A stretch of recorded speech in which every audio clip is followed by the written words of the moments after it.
Hi guys, and welcome to the Captain Fizz and Mask Guy show. Tonight on the show, we'll be discussing the Legends of Wrestling convention being put on by the Canadian Wrestling Elite from here in Winnipeg, Manitoba. I'll be discussing my experience over the weekend when I went to the Winnipeg Symphony Orchestra, and I don't know, so much more. So you know what, guys? Sit back, relax, listen to some tunes, and we'll be back in 30 seconds.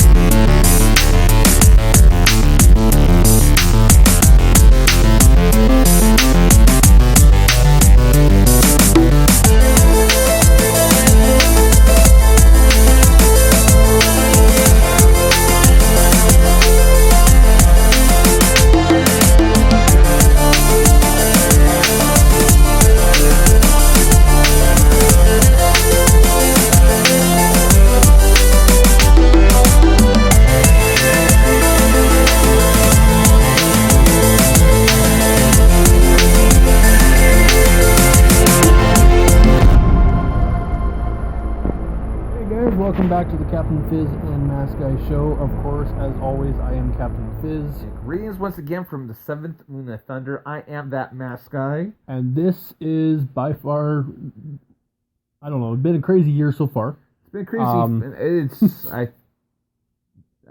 it's only going to get crazier. It's going to get really nuts. So tonight we're going to be talking about Legends of Wrestling, which is on February 18th. Put on by the Canadian Wrestling Elite here in the city of Winnipeg. Now, you know a little bit more than I do because you, of course, are the more of the wrestling fanatic than I am. This is true. I'm pretty much comic books, video games, and movies, and everything that really doesn't matter. Everything matters. They're just different forms of geek. Yes. I prefer the sit at home alone where nobody can bother me type of geekdom. You prefer the random watching men beat each other up in the ring, and yeah, I don't know. It's different kind of geek, I guess. I prefer mine because, you know, nobody disturbs me. So, of course, this, once again, it's on February 18th. I don't know, you've been reading up on it a little bit more than I have. I have. Sorry, guys, just give me a couple of minutes here. We really need to get a social media person to kind of help us out here, because I swear, this would be so much easier if I didn't have to go off and do all the stuff while we were on the air. Yes, but, you know, we're small, and we love to do that lovely You're just garbage trying to fill stuff. air while I'm trying to do this. No. Yeah, you are. But you know what? I love you for doing that. Oh, so. thank you. So, I know there's a lot of listeners out there. We've got one already talking, Weem. No surprise there, is back. We're still waiting for Lazy Nerd, and I think there's a bunch of people upstairs listening to us. Thankfully, we're not as loud today yet. But we stressed yet. The night is still young. So I'll talk a little bit more about maybe next weekend, or this weekend coming up. They're putting on a mini-con, mini KeyCon, I think is what they call it, which basically is very kind of brand new to me. There's a big convention, May-long weekend called KeyCon. This is a mini convention before the convention, which I don't think I've ever dealt with before on this capacity. They are literally they're calling it the main event from 9 to 5, which is basically like your convention. And then basically 5 to 8 or 6 to 8, they're going to have a dinner, which is kind of cool. They have an omnivore and a omnivore and a vegan, or whatever you want to call it, vegetables. The decision there, which of course very easily they're serving garlic sausage. I'm an omnivore. Garlic sausage and the pierogies. Jeez, my tongue is tied. And there you go. And then after that, they're actually having a social/dance, which is another kind of cool thing, which, you know, you really don't see too much for conventions, is little things like this. So I know for a fact I'm going to be there during the day, especially because Entercon is going to be part of this as well. So to help, you know, I still think that's a pretty neat need for a Transformer convention. Yes, definitely. So because we're kind of going to be involved with them as well in August, It's only fitting that one of us attends there on Saturday, and you unfortunately are working, so I get to do this one solo. There you go. Yeah, absolutely. Yeah, I kind of, feel like I'm missing out on something, but you know what? I got to go off and take a bullet for the team, so to speak. Work every couple of Saturdays. So I'm not. I mean, hey, good luck, man. You better take a lot of pictures. I think I'm going to be bringing my charger with me just so I can continuously take pictures. I don't know what to expect from it because it's going to be held in a Legion, which is kind of entertaining in itself. You really don't think of parties or conventions inside a military building, but hey, it is what it is. It is what it is. We are definitely the con capital of, I don't know, the universe? Yes, definitely the universe. Now all we need is He-Man to show up. That would be epic. Yes. So you're going to talk a little bit more about Legends of Wrestling. Yeah, so again, this is being put on in part by the Canadian Wrestling Elite, which is a local organization here. Wrestling promotion, that is. I haven't actually. I think I've been to one or two of the shows in the past. They actually have a pretty good product. Kenny Omega has been a part of it. Steve Corino has come to town a few times and participated. Maybe for some of you guys who are really into indie wrestling, you might recognize the name Jason Kincaid. He is, I believe, he's actually going to be participating at the wrestling event that is kind of being connected to the whole convention itself. So, from a local, wrestling standpoint, this is awesome. The convention itself, though, is sounding pretty epic. I'll just go over, the list of some of the people here. This is, again, if you follow us on Facebook, then you saw our little, video before we came on the air. And I went off and pretty much said how much I was, geeking out for the experience. I'm going to start with the best. And, Bobby the Brain Heenan. Cancer might have taken his mouth, but he hasn't taken his wit. If you guys follow Bobby Heenan on Twitter, when he does tweet, it's absolutely hilarious. The man is still as sharp as ever. There was a reason why they called him the Brain. He acted like a complete idiot on the air, but that's just because, he was that smart. That so smart that he can sound stupid and, make you laugh your head off. Kind of like us. Yeah, I would not even go off and put myself in the same category as Mr. Heenan at all. This is definitely someone I'm really looking forward to seeing. But then, they got Ricky the Dragon Steamboat, WWE and WWE Hall of Famer. Again, Bobby Heenan as well. A lot of the guys that are here are actually almost everyone here is like Hall of Famers of one sort or another. Then there's Howard Finkel, the Fink, who's of course famous for WWE ring announcer for years and years and years. He'll be here.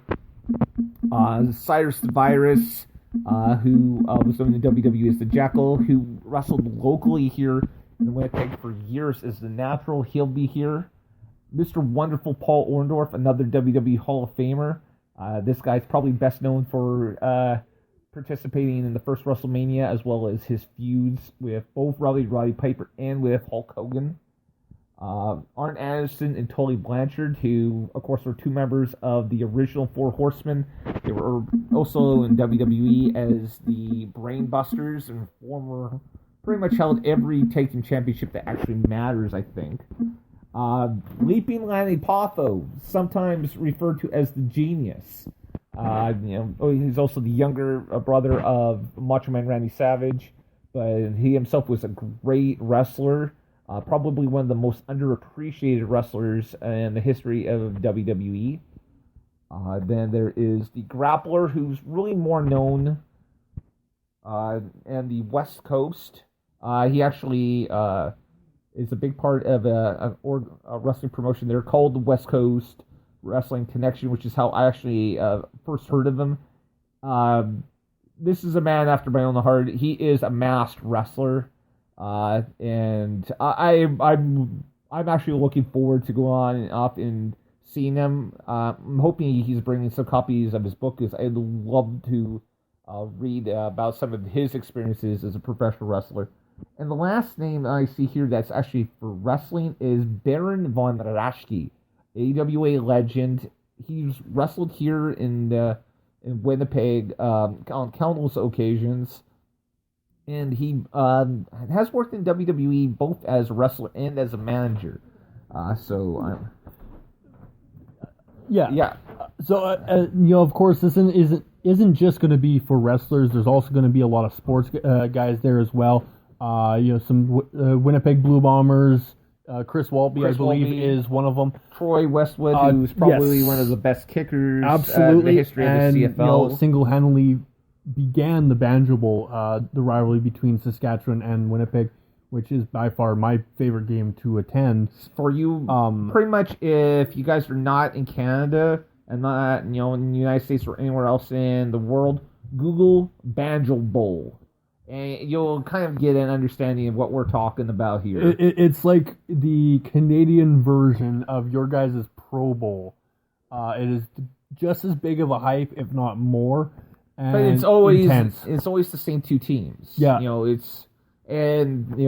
down, the Rough Riders generally win. I think since they actually named the game the Banjo Bowl, the Bombers have only won twice. Give or take. The other name that I'm actually really excited for, just because of the history for this city, is Abe McDonald, which, for anyone who's listening, if you know hockey, you know he was actually the first Winnipeg Jets captain, officially. That's really big for our city to have this, name come back. I do believe he was actually here recently for the Heritage Classic, back on the ice playing. That was exciting. That was a pretty good game, all things considered. I'm actually excited to go down and meet this guy and get his autograph because, he is a legend. My wife's actually concerned that I'm going to go up and, spend, a few $100s just on the autographs alone. And, I'm not quite sure you're going to have as much of a worry on this one as, say, C4 or some of the other conventions.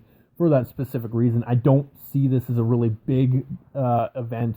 I see it a little bit more main key, which is good. A little bit like how FanQuest is going to be, as well as EnterCon and and Mini KeyCon. Oh God! But I mean, I was reading through this list, and I first became a fan of professional wrestling in the middle of the 1980s.